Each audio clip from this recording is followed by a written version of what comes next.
বৌমা উঠো, সেহরির সময় হয়ে যাচ্ছে, রান্না করতে হবে। ওই ওঠো, আম্মু ডাকতেছে রান্না করার জন্য, যাও। আচ্ছা, উঠতেছি। রান্না শেষ হইলে আমাকে উঠাই দিও, হ্যাঁ? আচ্ছা। ওই উঠো, রান্না হয়ে গেছে, যাও ফ্রেশ হয়ে আসো, আমি খাবার বেড়ে দিচ্ছি। এত তাড়াতাড়ি রান্না হয়ে গেছে? আচ্ছা ঠিক আছে, আম্মুকে নিয়ে বসো, আমি আসতেছি ফ্রেশ হয়ে। আচ্ছা বাবা শোন, আজ তো সব ফ্রেন্ডদের আমাদের বাসায় ইফতারের দাওয়াত দিয়ে আসিস। আচ্ছা আম্মু ঠিক আছে, আমি একটু কাজে যাচ্ছি, কাজ থেকে ফেরার সময় আমি সবাইকে দাওয়াত দিয়ে আসবো।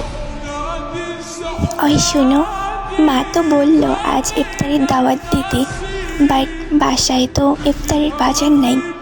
দাওয়াত দিয়ে আসার সময় বাজারটা করে নিয়ে আসিও। আচ্ছা ঠিক আছে, ওইটা আমার মাথায় আছে, ওইটা বলতে হইব না।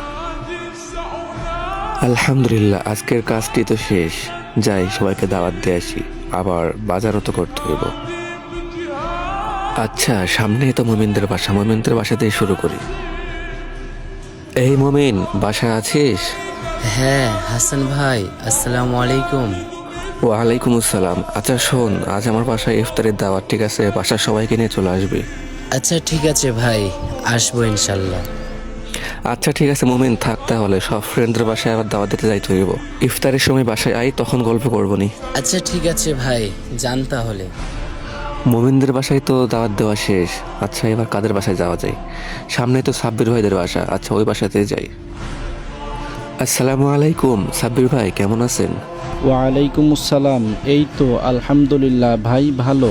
আপনি কেমন আছেন? এই তো আলহামদুলিল্লাহ ভাই, আল্লাহ তাআলার রহমতে আপনাদের দোয়ায় অনেকটাই ভালো আছি।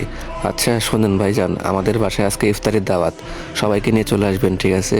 ইনশাল্লাহ ভাই, আসবো। আচ্ছা ঠিক আছে ভাইজান, থাকেন তাহলে, ইফতারের সময় আসেন, ওইখানে গল্প করবো নি। আচ্ছা ঠিক আছে ভাই, যান তাহলে। আসসালামু আলাইকুম। ওয়ালাইকুম আসসালাম ভাই। যাক আলহামদুলিল্লাহ, দুইটা বাসায় দাওয়াত দেওয়া শেষ। আম্মু তো বলছিল মামার বাসায় দাওয়াত দিয়ে আসতে, সামনেই তো মামার বাসা, আগে মামার বাসায় যাই। মামা বাসায় আছো? মামা কেমন আছো? আলহামদুলিল্লাহ ভালো মামা। আম্মু বাসায় ইফতারে দাওয়াত দিচ্ছে আজকে তোমাদেরকে, সবাইকে নিয়ে চলে আসবা, ঠিক আছে? আচ্ছা ঠিক আছে, যাবো। অবশ্যই আসবা কিন্তু। মামা ভিতরে আসো, বসো। না মামা সরি, অনেক ফ্রেন্ডদের বাসায় যাইতে হবো দাওয়াত দিতে, বুঝতে পারতেছো, আবার বাজার করতে হইব, বাজার করে বাসায় দিয়ে আসতে হইব, অনেক প্যারায় আছি। বাসায় আসো ইফতারের সময়, তখন গল্প করবো নি। আচ্ছা ঠিক আছে মামা, যাও তাহলে, দেখে শুনে যাইও। আচ্ছা ঠিক আছে মামা, অবশ্যই আসবা কিন্তু। আচ্ছা ঠিক আছে, যাবো। মোটামুটি তো সব ফ্রেন্ডদের বাসায় দাওয়াত দেওয়া শেষ, আর মাত্র একটা ফ্রেন্ডই বাকি আছে। একটা কাজ করে, এখান থেকে তো বাজারটা কাছে, বাজার করে নিয়ে আগে বাজার করে যাওয়ার সময় বাসায় আরমানদের বাসায় দাওয়াত দিয়ে যেমনই। যাক আলহামদুলিল্লাহ, বাজার করাও শেষ, এখন জাস্ট আরমানদের বাসায় দাওয়াতটা দিলেই আমার কাজটা আজকের মতো সমাপ্ত হইব। সারাটা দিন দৌড়াদৌড়ি করে অনেক ক্লান্ত হয়ে গেছি, রোজাটা অনেক হালকা হয়ে গেছে।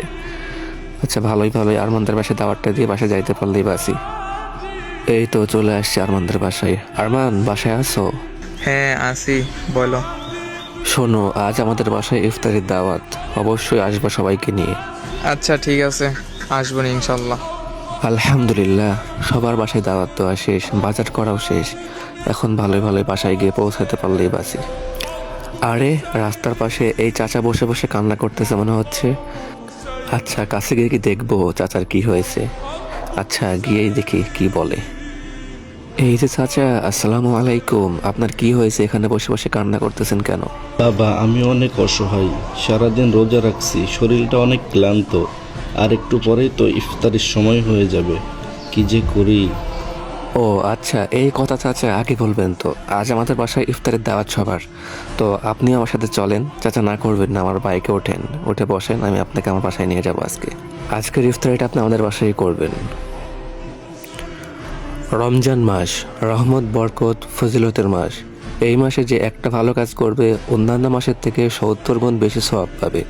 তো আসেন আমরা এই রমজান মাসের উপলক্ষে সব গরিব মিসকিনদের পাশে দাঁড়াই এবং তাদের সাথে একসঙ্গে চলি। আল্লাহ তাআলা আমাদের সবাইকে বোঝার তৌফিক দান করুক, আমিন।